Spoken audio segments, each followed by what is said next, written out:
अस्सलाम वालेकुम friends, welcome back to my YouTube channel daily tips with अस्मा।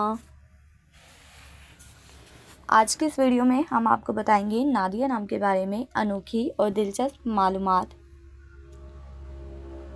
नादिया नाम का शुमार लड़कियों के नामों में होता है। नादिया एक इस्लामी नाम है। नादिया नाम की इब्तदाई तारीख अरबी ज़ुबान से निकलती है। नादिया नाम की लड़कियों के लिए खुशकिस्मत नंबर 1 माना जाता है।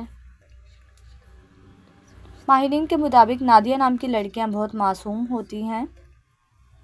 नादिया नाम का मतलब है पुकारने वाली। नादिया नाम की लड़कियों के लिए खुशकिस्मत दिनों में एतवार और मंगल का दिन शामिल है। नादिया नाम के अफराद के लिए मुवाफिक रंगों में सुर्ख, जंगनुमा और हल्का सब्ज रंग शामिल है। नादिया नाम के अफराद के लिए मुवाफिक पत्थरों में पुखराज पत्थर शामिल है। खुशकिस्मती वाली धातुओं में हिंसों के हिसाब से तांबा शामिल है। फ्रेंड्स, अगर आप अपने नाम का मतलब जानना चाहते हैं तो कमेंट बॉक्स में अपना नाम लिखें।